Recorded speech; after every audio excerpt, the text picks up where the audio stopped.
Hey guys, thanks for listening to the Spiritual Grind. We hope you enjoy it, and don't forget to follow, hit the little bell for your notifications when the podcast is posted, and like, follow, and share with your friends. We hope you enjoy it. Leave a comment if there's any topics that you want us to speak about. Like, follow, share. Thank you very much, Dr. Jenny.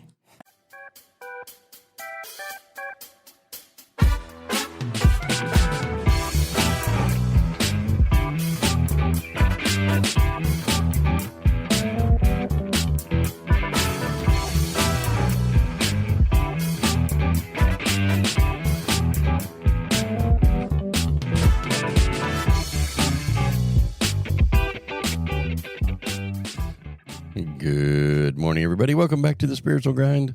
Good morning. It's James here checking in today. It's the James and Jenny show. I got told yesterday I speak too fast. Oh, I thought you said I stink. Well, I get told that too. But I'm out of Cologne, so sorry. And I was outside in the sun for a couple of hours. Did you bathe? I did bathe, yeah. I bathed yesterday Not morning. to call you out on public radio, but This is not public radio, but did you wash your butt and your balls? I know when I don't, my ball sweatiness, I don't know. Only the guys out there will relate with this, but when you get sweaty balls, they stink. It's kind of like dirty feet in a sweaty shoe. Man, especially I would assume. especially when they got a little hair on them, it gets even worse. I don't go around smelling your balls, but Yeah, I would assume it would be like sweaty shoes in. it's hard. And It's a feet. hard thing to explain. The smell of it, hard thing to describe. I see. Hmm. Interesting. Anyway, good morning. Well, I guess you could buy that Lumi product, which is supposed to get rid of smells and all your cracks and crevices. I know. I've seen that she has a man's version now. Yeah, she does. That's crazy. I found it worked for a little while. I did try the product. Yeah. And it seemed like it worked for a little while, but then it didn't. But, I mean, it could have been all the different things going on. Because I know one thing I can speak to is when you're detoxing heavy things, your smell changes. Yeah. Especially when you're in full detox mode. It's like my Italian buddy that I used to have. He smelled like garlic and all basil. the time. He smelled like garlic constantly. And I was like, bro, I don't know what ode to garlic you're wearing, but good Lord, capiche? Maybe he was a vampire and eating garlic so he wouldn't be able to be taken out by the garlic. Yeah, I don't know, man, but he reeked of it. Anyway, so a new fun thing, the binary babes. Oh, yeah. Yeah, so we have created a t-shirt line that's going to be single drop t-shirts. And every t-shirt we drop is going to have a limited edition. And we're going to you'll get your, like when you buy one, you get your shirt.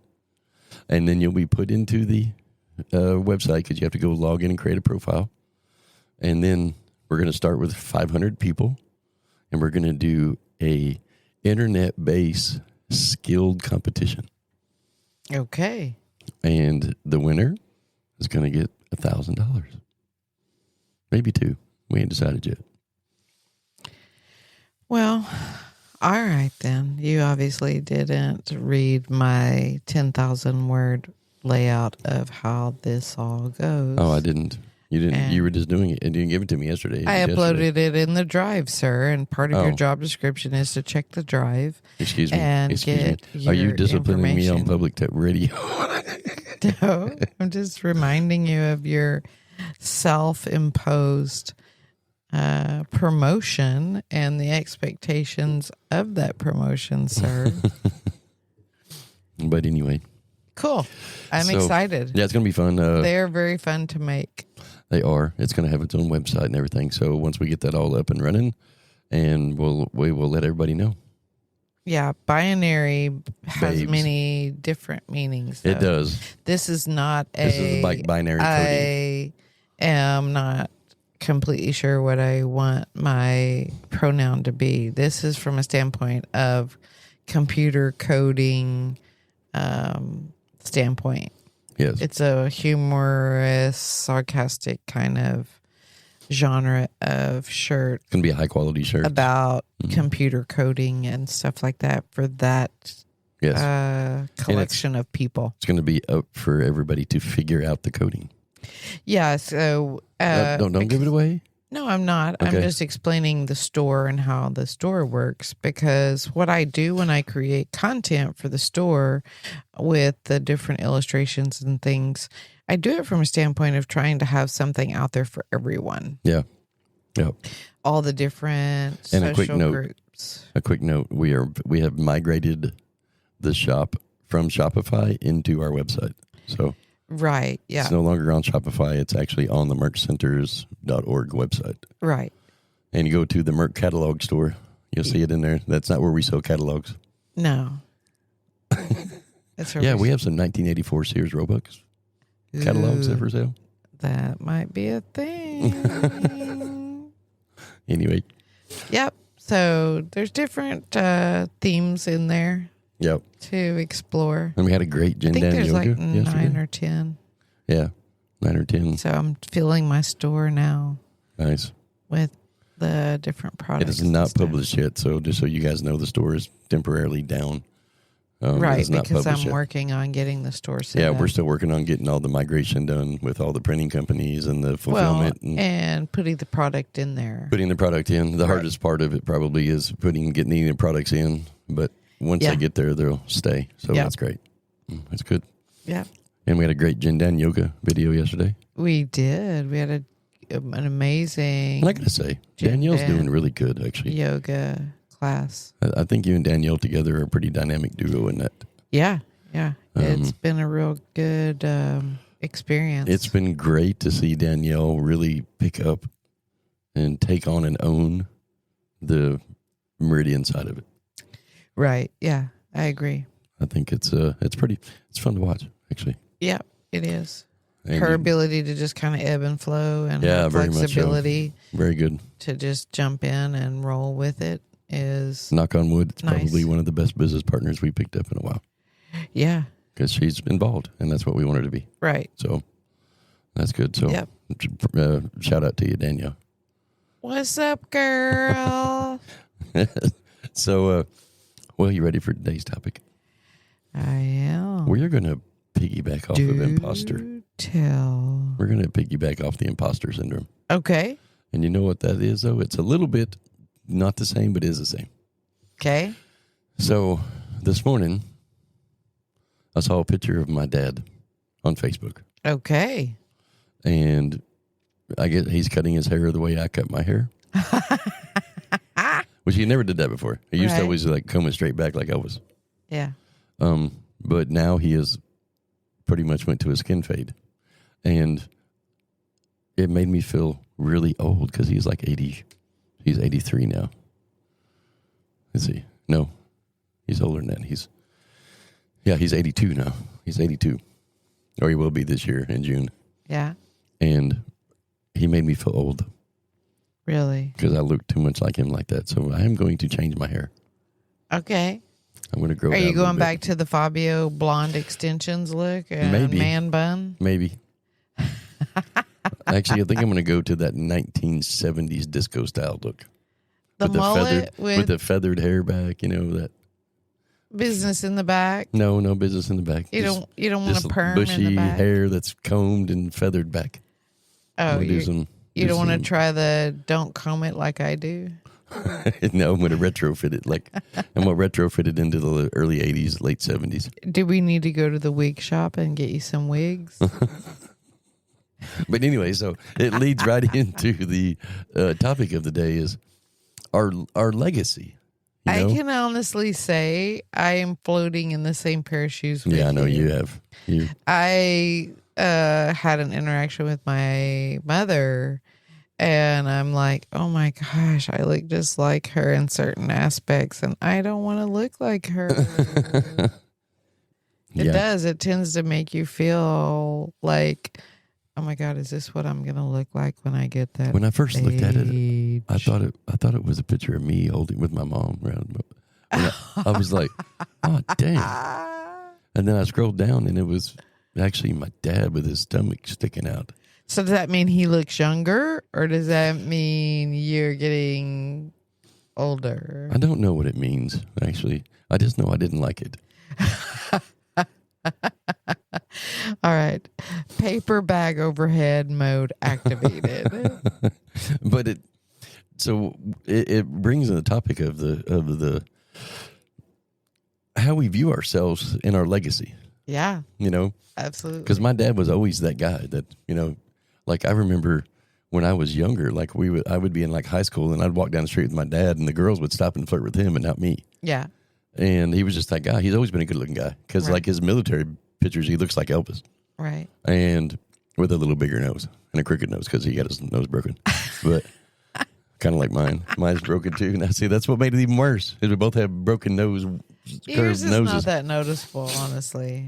Yeah, I notice it on my Instagram videos, but But I think that's part of the conversation. How you see yourself in the mirror and how others see you right. are two different viewpoints. Well, here's the crazy part. Because it happens to me as well. Right. Yeah. Like you'll say, I don't see you that way. And I'm like, how can you not? Look in the fucking mirror. I see it. It's blaring me in the face. Like when I carry my luggage under my eyes. Right. Because I've had something I'm going And those aren't through. Louis Vuitton bags. They are not fucking Louis Vuitton bags. Absolutely not. Oh, that's And crazy. you wake up and you're like, okay, who the fuck packed this bag and where are we going? It's funny. Is it vacation time? So it brings into, you brought up the mirror. And so, in my book, on chapter 8, I think it is I wrote a chapter about the mirror moments in life. Yep. And how many people actually go into the mirror and look into their eyes in the mirror? Right. And look into your own soul. Yep. And do you like what you see? Right. And do you like who you are? Yep. Do you connect with that person in the mirror? Right. And those are big moments in life that They absolutely are. when we were a kid, we never once stopped and looked into our eyes. I couldn't have told you back when I was a kid what my eyes looked like because I was too busy primping my hair because I had long, sexy hair. And it's the truth. You spend all that time. You're worried about going chasing girls like when you're a guy. Yeah. I don't know what girls do, but I'll let Especially you fill when us in. you're a curly, blonde, blue-eyed fella. I was a pretty boy. Little pretty boy. I wasn't though. I got made fun of because I was a geeky looking kid with glasses You were? and cheap clothes when I was younger. And so I got See, picked that's on. your perspective, though.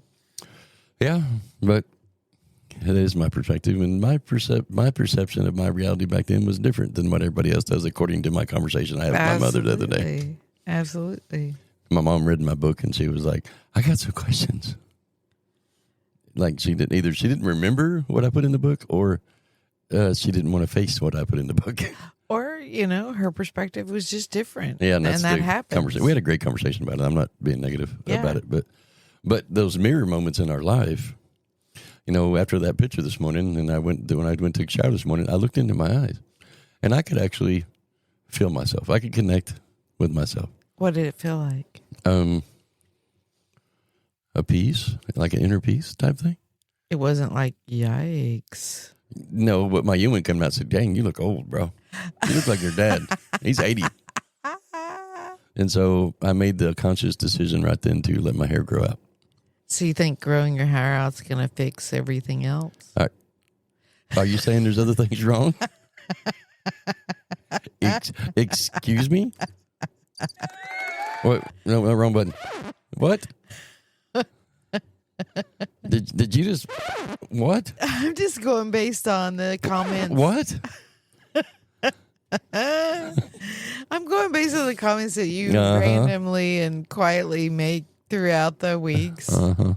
Sure. You make little innuendos or little comments all along the way, just like I do. But so I was. Are you going to let it grow out long enough to go down to like your belly button where it shades your like I used to? No. belly? What? You made it. What? What? You made a comment about your abdomen when I was saying I needed to go into the body shop. You said, "Can they get rid of this?" Can somebody call 911, please? You pointed to Because your I am abdomen. getting abused over here. I'm getting totally abused. I'm not abusing you. Do y'all hear the verbal abuse that I'm receiving right now? No, I was pointing out things that you said already first. I have it recorded. I've got proof. But so going back to the topic now, instead of you picking on me. Okay, all right. So those mirror moments that I could actually really connect with myself this morning. Right. And then it brings me back to that spot in my book where I talked about the mirror moment back then when I couldn't connect with myself and I didn't even believe who I was. Right. Did you find it hard to look at yourself in the mirror during those times? Yeah. Yes. Yeah. And when you did look in the mirror, you hated what you seen. Yeah. And not because of my looks, is because of the person I had become in that moment. Because, you know, when you have that kind of financial stability in your life, you do some stupid stuff when you Not everybody. Well, no, let me. You did. I'm talking about me. Let me finish my statement before you cut me off there. What I'm saying is that when you come from nothing and then you suddenly have an abundance of money, it changes you, and it did me dramatically. And I'm not saying it changed me negatively. Okay. And some people, I mean, money changes people, but it can be good or it can be bad. It's not about it allowing it to change you, because it will, and that's okay. You have to be able to accept the flow of energy, money. But anyway. Well, I think the other part of that is not to label it good or bad. Right. No, that's what I'm saying. That's where I was going with that statement. It does change you, but it changes you based on where you're at in your education. Are you in first grade and need to let go of some old patterns that you brought with you? Are you in, PhD mode? And right. I mean, there's reasons for the kind of experience you're having. Right. And that's the same way we do in our mirror moments. So, because when you look into the mirror and you have an expectation of what you're going to look at, because we never view ourselves.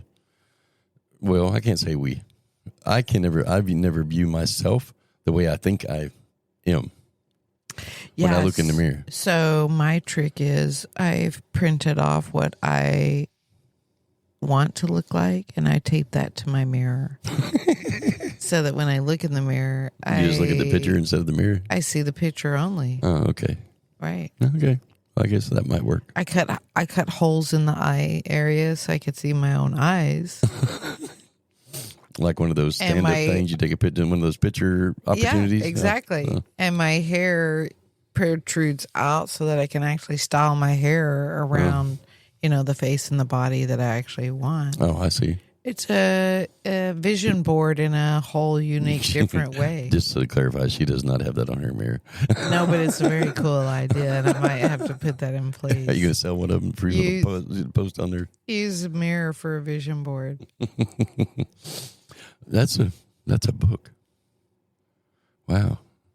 Anyway, so those mirror moments. Who's going to write it? I don't know who's going to get there first. But so those mirror moments when we get in those places, and like I just said, I don't view myself as I view myself differently than what I really actually look at in the mirror. Oh, do tell more. Like I don't know. I view myself, and I feel younger. I feel like I act younger. I know that. What is this today? Does anybody call 911 yet? I keep getting all this abuse. I think I have a little bit of paprika in my coffee this morning. Apparently. Had a little pepper in your something. Okay, carry on. My wayward son. Anyway, and now I lost my train of thought. No, so I look at myself in a way that in a presence. I know I'm good at things. Yeah. And I know, but I don't know how people view me. You mean physically or in action or just the whole big picture? Well, here's a good example of you yesterday. I know Okay. you did your thing yesterday after the Jindan Yoga, and you're doing your healing and your energy work and your education with everybody afterwards, and your energy gets so big. But I know you don't view yourself like that. Like Danielle and I yesterday were having a conversation about how powerful you are when you're in that moment. But you don't view yourself that way. No, as a matter of fact, when I walked up and y'all started conversating with me, she was trying to give me a compliment, Yeah, I know, and it and went right over my head. Yeah, just I was right, exactly. She was like, "You're so amazing," and all the information and everything. And I was like, "Yeah, but anybody can teach themselves to do what I did. I literally taught myself how to do all of this. It's not a gift." She was like, I know that. I'm just trying to give you a compliment. I think that knowledge is not a gift. I think the spiritual awakeningness is. I was like, oh, sorry. Yeah, I know, right? Totally whiffed the I did. compliment. It was a complete whiff. I did. Like, she even walked away saying, "You can't take a compliment or what?" I was like, no, I can. Thank you. Thank you very much for the compliment. But so, that kind of parallels what I'm talking about is, Yeah. I don't know how people really view me. I know how I think people view me. I know how people in the past may have viewed me back then because, that's the last thing that you leave. When the last time you've seen that person is the last time they're going to expect you to be like when you meet them again. That's right. And so when you see them again or whatever, anything, like we're going to do talk at ORI this in the first week of April. And I got 3 or 4 messages yesterday from some of the old people on Facebook that we used to hang out with over there. Yeah. Like Robert and Bonnie and Melissa and all them. Oh, Right. I can't wait to see you. And Right. yada, yada, yada. And I'm thinking to myself, well, are we even the same person? But because I know they view us as very much higher level than they are. How do you know that? Well, they have all said it. Like Robert even said, I can't wait to see you all's energy again and what you all bring into the room. Oh. And like y'all change the room when you come in. Oh, I see. He said, ORI hasn't changed since you all quit coming. Oh, I see. Or hasn't been the same, is what he said. Ah. And when we look at ourselves in the mirror, and if you can connect with yourself, what are you connecting with? Because that's what I felt connected. I felt grounded. I felt understood. When you looked in the mirror today? Yes, I did feel old because of the resemblance that I have. Visually, you felt old. Yes, resemblance wise. Internally, I feel 25 still. Yeah. Other Same than here. I'm still not quite as energetic as I was. I can identify that. Yeah. I own it. I'm okay with that.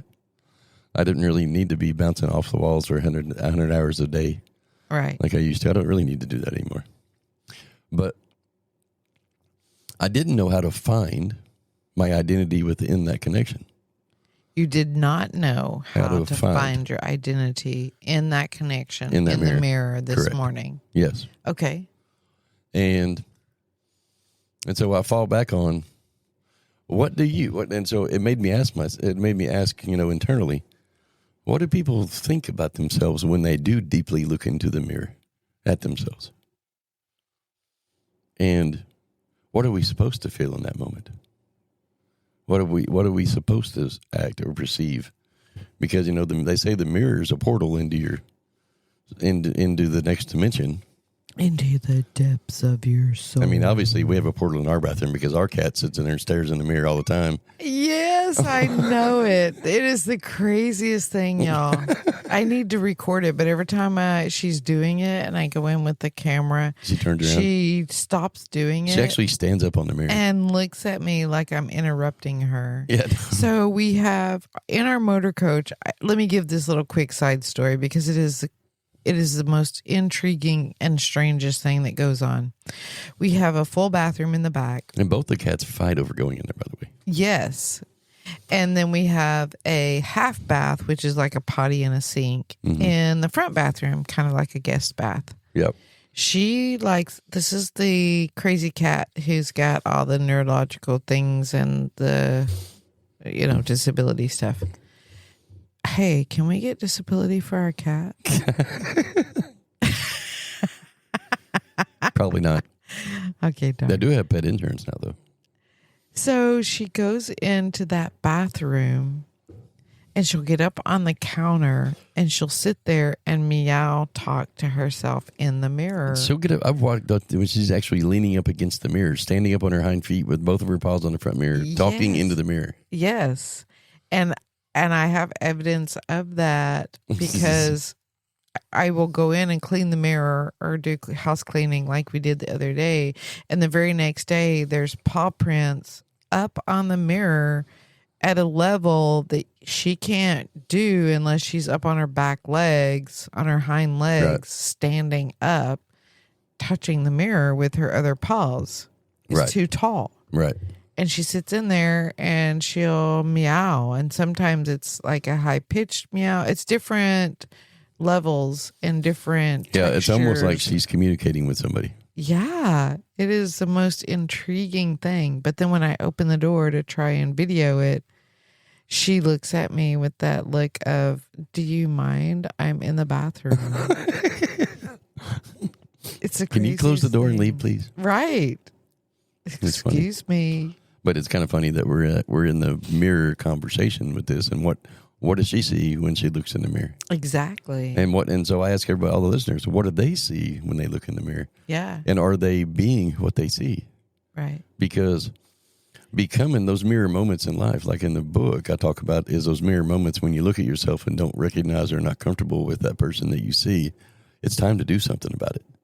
Because when you're not connected to yourself, you can't connect to anybody else. Yeah.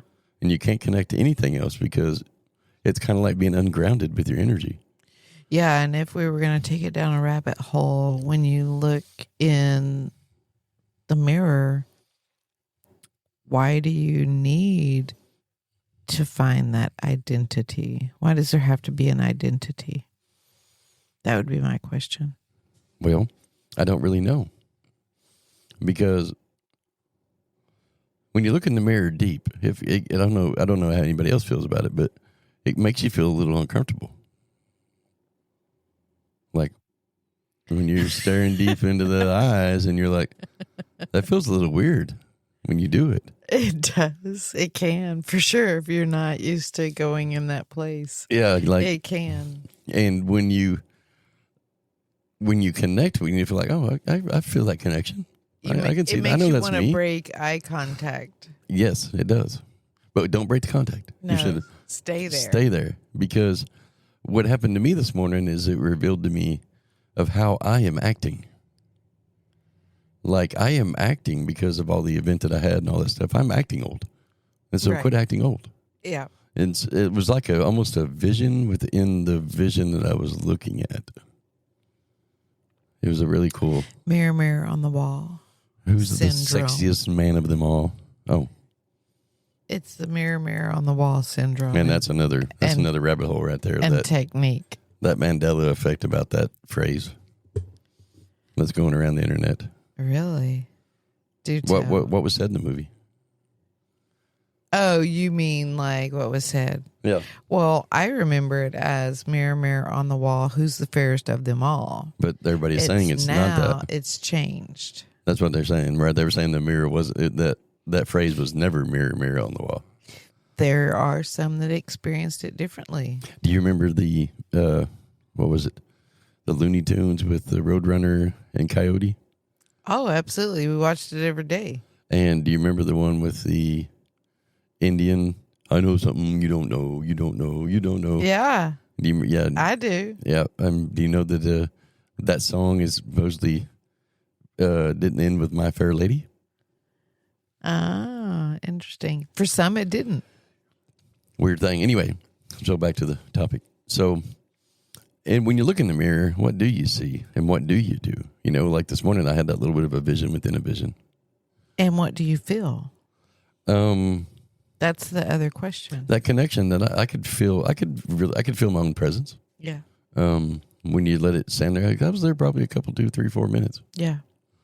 And it was, to me, it identified a couple things. You know, one is that I'm acting different than who I am when it comes to how I feel. Like I'm acting older than I am. Yeah.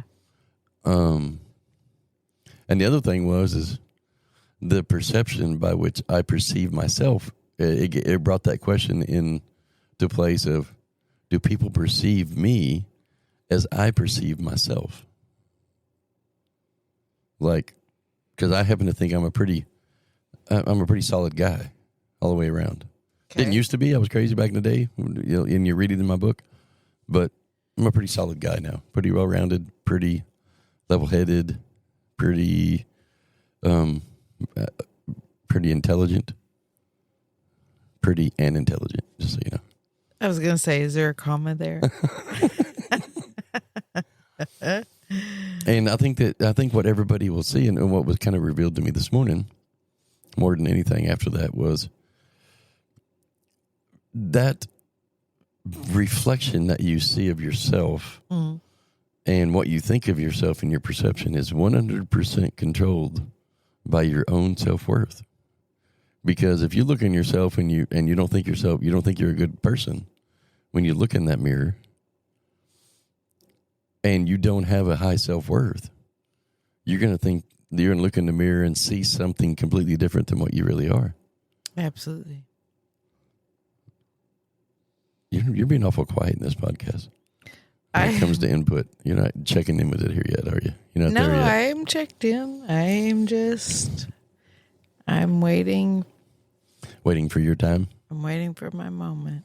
And if you're, like me, I'm a confident guy. People call it egotistical, which for some reason we were on a TV show last night that a guy actually explained that. Egotistical is not ego, it's confidence. And he's right. We've said that. Yeah. It can be both. It can be. Depending on where you're coming from. There's a difference between arrogance and egotistical. That's what a lot of people... But it gets clumped together. It's all clumped together. Under this one general title of ego. And in the collective, ego usually carries a pretty negative connotation. Agreed. And so does arrogance. Yeah. And most of the time, that's just an overbearing, and it's a person. misunderstanding of the behavior. Correct. Because confidence, knowing what you know, like you know, is a type of confidence that you're not gonna let anyone talk you out of that. Period. The Correct. end. And so when someone tries to come along and talk you out of it, and you don't succumb to their way of seeing things, then those are the people that usually will tag you as arrogant or egotistical because you're not coming over to their side of the fence. I used to get that all the time. And their inability to see it as There's a lot of people that view me when they first meet me as arrogant. Yeah. Because they have never experienced the confidence part of that. Right. Truly. What leads to that mirror moment is, do you look in the mirror and however you view yourself? Now ask yourself, how do I view others? Do I view them as arrogant? And is your viewpoint of each one of those people because of what? Because you've never been arrogant? Or are you maybe a narcissist? No, I mean, titles are titles. Right. You can give yourself all the labels you want. It's just a way to describe it. Other people based on a belief system that triggers different flags. Agreed. That's how most people do it. Okay. Most people develop throughout their life a filing system in the brain. My hallway. So whenever you see a type of behavior or a sentence structure come out of someone's mouth, neuralistic programming, those kinds of words that you like to use. Linguistic programming. That sounds like a type of pasta. Neuro-linguistic programming. Yeah, whatever. Anyway, what ends up happening is that you've defined those moments under certain categories of an identity or a characteristic of a socially segregated type of individual. Mm-hmm. Everybody does this subconsciously unless they're physically aware of intertwining with the person and being completely open to letting that person be whoever they are without judgment from yourself. That's a practiced technique. Okay. So what everybody does for the most part, and I would say the numbers are high in the 80s, 90s, who don't practice the technique of not prejudging the book by its cover, they have created in their processing mechanism social tags and identifiers and flags within that file folder. I agree. So if you're going to use the word narcissist, then in that file folder in the operating system we call the brain, there are criteria Or a definition and of it. flags Yeah. and a definition. Yeah. And if this person starts having any of those flags, you have predefined if they meet so many of them. Some people We'll label them. have it. If they meet 2 of these, then boom, they're a narcissist. Yeah. And then the next person may be more lenient and say, okay, well, if they meet 5 of these, then they're a narcissist. So it allows them to put up with that type of behavior a little bit longer. Yeah. And then there may be a person that says, okay, if they meet 10 of them, then I'm going to label them into that. Yeah. And this all happens very quickly. Correct. When you come across somebody. That's why mislabeling happens A lot. so easily and subconsciously, really. Oh, yeah. Unless you're aware that you're doing it. And here's the thing about that I want to add to that. Yeah. Is a lot of the times that criteria that people put out there are based off their own, That's where I was going to go with it next. not from what actually from other people. That's just, right. they have, and I had this conversation yesterday with one of the people at the yoga, was she's debating on leaving her son in public school or homeschooling him because she is not believing that they're not programming him to think weakly, very weak. And Weak as in strong as in versus weak, or strong weak as in strong versus weak. weak versus Like month? no, she doesn't, like she said that I can stimulate him at home in different ways and I can see his brilliant brain. Uh-huh. But when he's at school, when he brings his stuff home, it's like he has this block. And so like he's been programmed across the time in public schools to think within this area of responsibility only. Confinement. And so we were having this conversation about it is they, he gets sent home because, he's a smart kid, but he's underperforming. But I can go at home with him and I can talk to him and stimulate him and we'll learn together and he's completely different. And so they send him home with a label. And so now he's been labeled with troubled kids because not basically off of maybe what he's done, but because of what the textbook says as a troubled kid. Because the system doesn't. And that's right. Yeah. And it's the same way that we do as people with our own selves. Like you just said, we create a criteria in our filing cabinet of this is what arrogance looks like. Bang, bang, bang, bang, bang. And then we automatically interject our own story into it. Yeah. Instead of really knowing who that person is. Right. And we do that with ourselves. And we do it with ourselves. That's where I was going. And so until you get to a place where you look in that mirror and really look into, like you That said, mirror. the eyes, don't just look at your nose. Don't just look at your mouth. Look into your eyes. Look straight into your pupils. Straight into your pupils. You'll find that at first it's uncomfortable. Yep. And the reason it's uncomfortable is because you're Not processing it. You're not actually looking at the internal self. Right. When you begin to look at the internal self and own it and identify what it is and start to do the work, then that uncomfortableness when you look into your own eyes in the mirror, it will fade. It will go away. Right, totally. And it'll get more comfortable. And then you can have moments like you had where you get insight, you get whatever visions. Yeah. Some people get visions, some people get insight. Some people just get a closer relationship with themselves. Yeah, I agree. And, that's the key component. If you can treat yourself like your own best friend and you treat yourself the way you want the outside world to treat you, right, then you'll start experiencing that. And it's a great time to interject intentions. When you're in that deep thought. That's right. If you'll talk to yourself while you're in that spot that you're deeply into your own people's, it can subconsciously change things. It will. It'll go right in. It's almost like a level of self-hypnosis on a certain level. And when I took this topic and was looking at it this morning, that was the former, that's where the mirror dimensional thing, folklore come from, that mirrors are dimensional changes, which there might be some truth to it. But back in the 1500s or 1600s, when they first started making mirror type things, and people could look into it, they called it dimensions because of just this.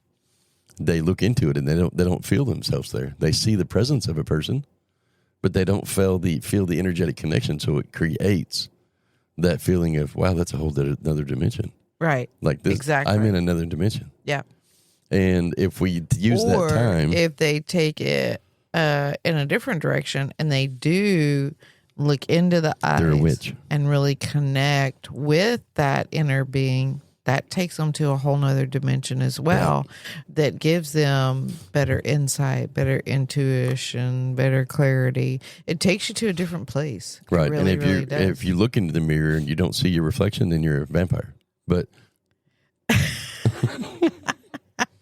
unless you have the magic ring that lets you see your reflection, the magic one, and be out in the sun. Yeah, it's sucky. Anyway. But you have to have the witch to, activate the ring. Yes. The Enchanted Witch. What a terrible movie that was last night. Anyway. Right. We watched a what was that called? Cheap made movie. It was crazy. And it got all these awards. You fell asleep and I was like, oh my God, I cannot do this anymore. But anyway, so when you're in that deep gaze into your own pupils, it's the perfect time to embed, and interject into your own subconscious mind what you want to be. That's right. Your story. Like if you want to go be a millionaire because you trade stocks, then when you're in that spot, create the story that you're going to put in there, and recite it to you. Yep. And so it's. And on the other side of that, if you don't connect. Because the rabbit hole part of that is truly, it is a form of hypnotism. Hypnotism. It really is. And that's where you can get your vision board stuff, your affirmations, your belief changes or rewrites, your dissolving of certain patterns and stuff. If you'll use that technique, you can really bring about some massive and very change. Quick change. It's a great opportunity. It's a different type of modality, obviously. Mm-hmm. If you're not there yet, that's why I teach the mental meditation visualization, doing the same thing. It's just another technique to try, because for some people it'll be quite an experience to go on that journey. And stay there. Like this morning, I had to be there like 10 minutes, I think. It was like insane. Yeah, especially if you can do it where you've got like a standing mirror that sits on the floor, where you can actually sit in front of it, get comfortable, and really go into that eye space and really meditate with that. You'll get some pretty profound information about yourself and the way you see the world. Yeah. It can really be a truly self-guided meditation experience if you really practice it and give it space to evolve. Right. And that's kind of all marries in together, because that's where I went this morning, and that's where I've kind of been a little bit over the last couple of days, is in those mirror moments in life and reflecting. Sorry. It's a mirror joke. Your little pun intended. Where's the pun button? Wait. Wah, wah, wah. That was a good joke. That was a good joke there. That wasn't quite the button I was looking for. But when you reflect on yourself and you really take that time, it's very humbling, too. Yeah. It's very because and the reality is this, and we teach this in the power of positive thought school, we teach about the subconscious mind and its habits. Yeah. And how lazy it is. It doesn't like to change. It's kind of like the electricity. It'll go to the path of least resistance every single time. Yeah. Because it's electrons flowing through your body and your brain. Just throw that out there. People don't seem to understand it sometimes when we have that school. But when your subconscious mind creates those lazy habits, like every time you look in the mirror, if you don't make eye contact with yourself, it's because your subconscious mind doesn't know how to process it because you don't do it. Because you haven't practiced it. Yeah. Right. And so if it's uncomfortable for you, then that's why. Is because it's that lack of ability to process what you're seeing because you've never done it, because the subconscious mind is lazy and it's going to make it feel uncomfortable. And because now you got to train it. And that's the same thing we do with all of our beliefs in life, is that subconscious mind will go through each step of the belief repetitively, no matter what the belief is, until you have that mirror moment within it and change it. And so how does this feed off of the imposter thing? Well, because I was reading some of the stuff today on imposter, because we just put out that one on imposter syndrome. I was looking at it this morning, and there was a lady, she's a psychologist. Yeah. And I'm trying to remember her name. It doesn't matter. But she was she put out an Instagram about imposter syndrome because it's the hot topic. Okay. And how the subconscious mind is triggered because you have been taught to not believe in yourself. And so when you do put things out there that is valuable to others and you don't feel like you're really that person that's putting it out there, it's because you've been trained that you're not that person because of basically the standards of how people are trained growing up. Do you know why? No. Would you like to please elaborate? I can if you would like. I would like. It starts when we're children. Okay.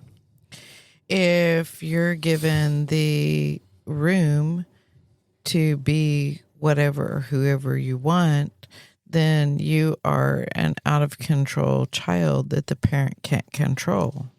Okay. It's about control. Okay. And so let me give you this example. If you have a 2-year-old that's been given the freedom to be whatever and honor their emotions and all of that, and you go to Walmart and they have an emotional response to something and they throw themselves in the floor, and you let them sit there and have their fit because that's where they are in the now, in the moment, and everyone around you starts giving you dirty looks or making negative comments, you immediately get embarrassed and you don't want your child behaving that way in public. So you scoop them up and either get onto them or you leave the store because of what they perceive. I mean, kind of like I did situation. Yesterday with you. Oh, my bad. Sorry.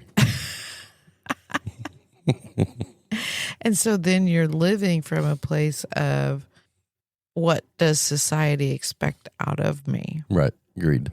Rather than from a place of, I'm going to do me and my children are going to do them and whatever that looks like. And if you're offended or bothered, then you need to remove yourself from the aisle because we're having this moment.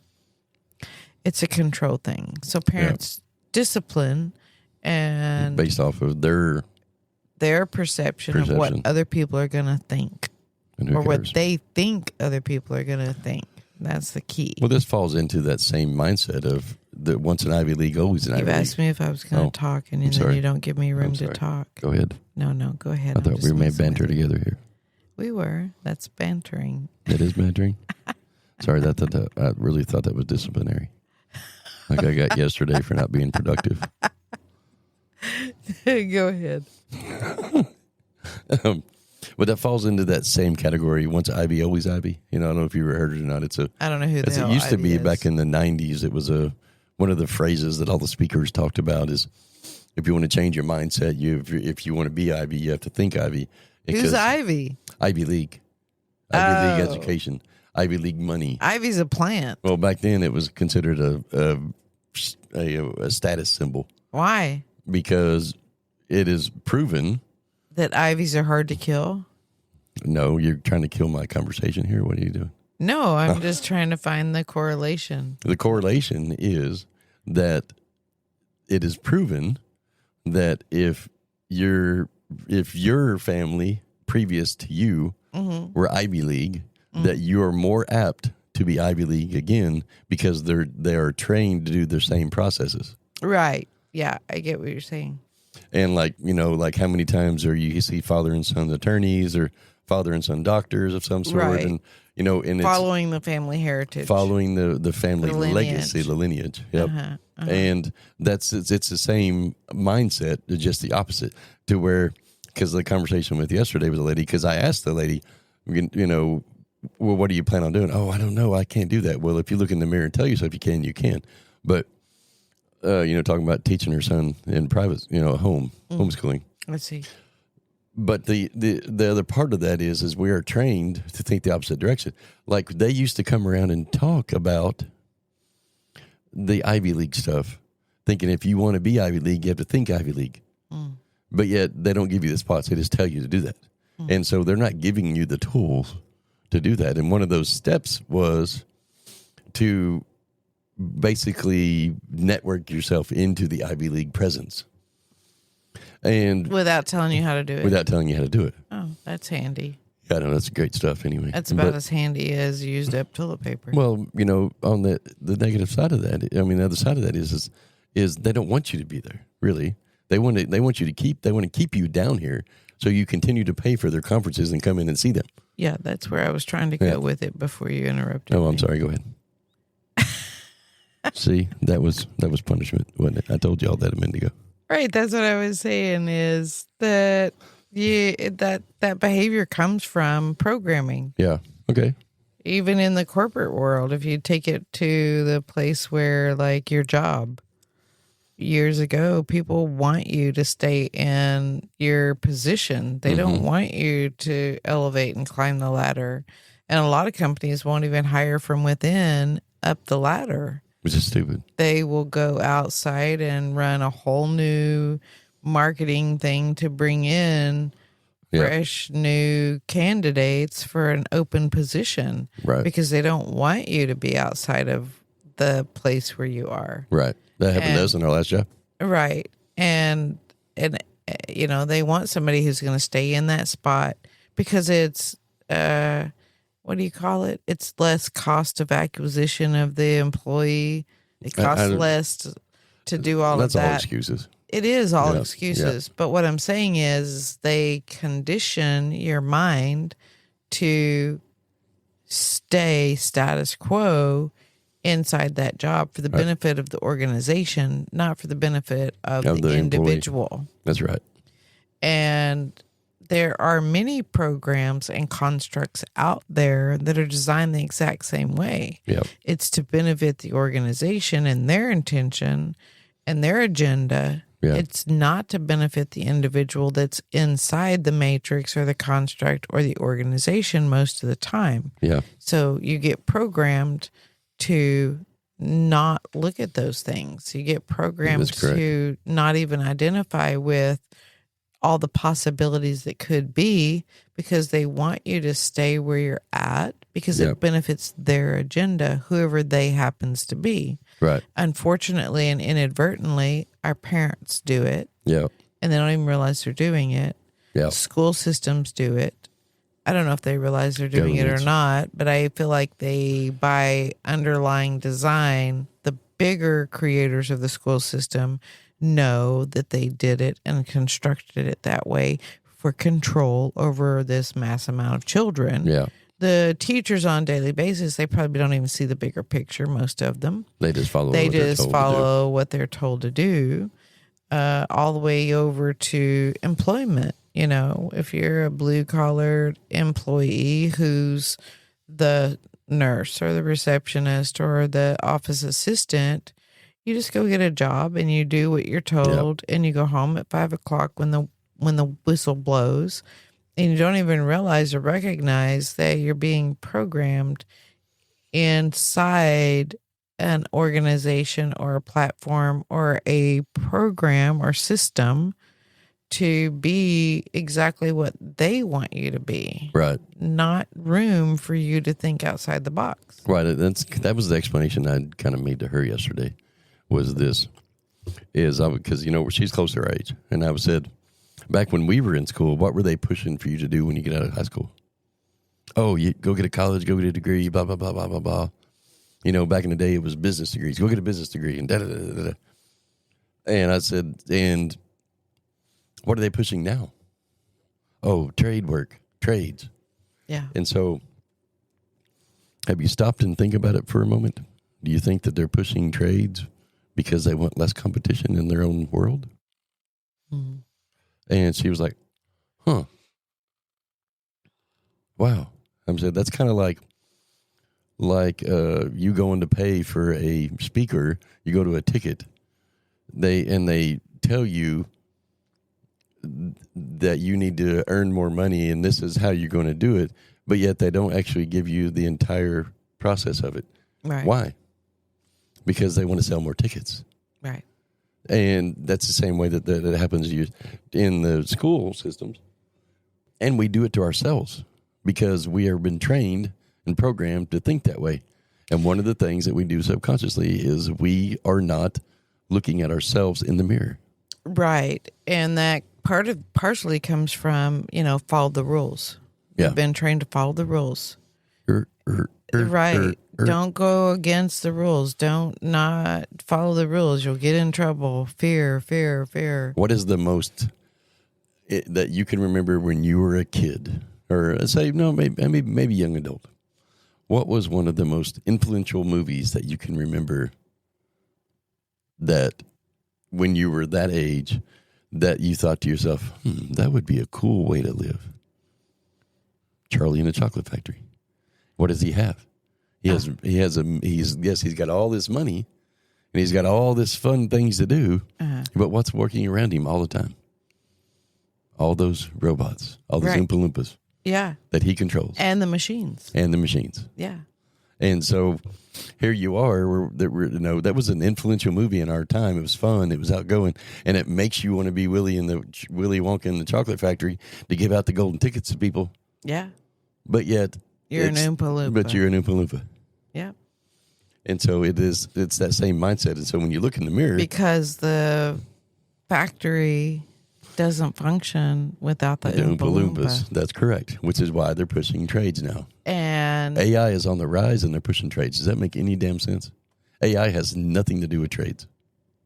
Yeah, I don't know what a trade is. Like plumbers, electricians, builders, the skilled trades.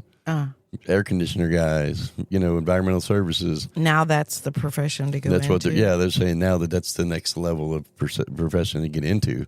But yeah, that makes zero sense to me when they're going to automate it all. Well, yeah. They already are. They're already 3D printing homes. Right. I mean, even in the medical field, they've already got robots doing surgery and shit. Right.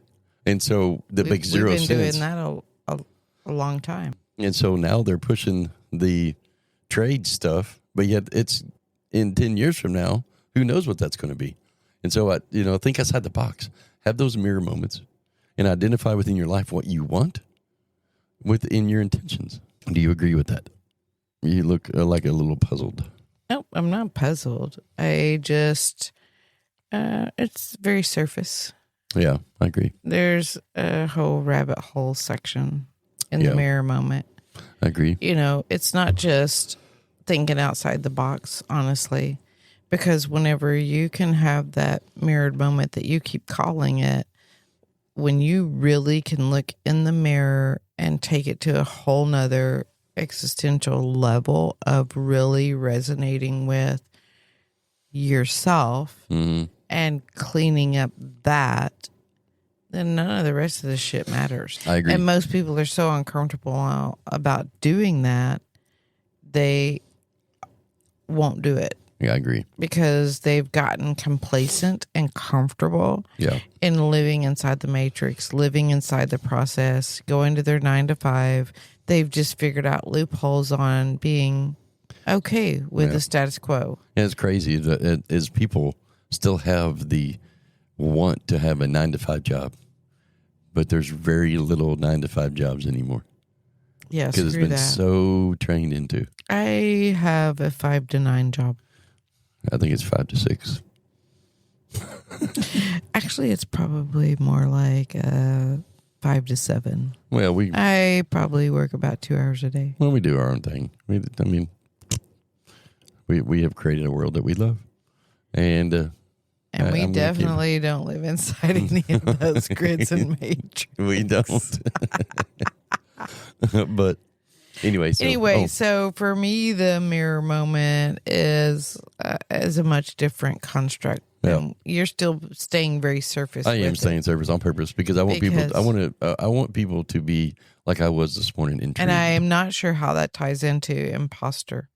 I'm still waiting for you to tie that together with the imposter. Well, then maybe thing. we'll have a part 2 of the mirror moments. But I would challenge everybody to stop and look at themselves when they look in the mirror. Spend that time looking deep into your eyes. Just try it and for connect a minute and see how it feels. what happens. And if you can't make it 5 seconds, then tomorrow make it 6.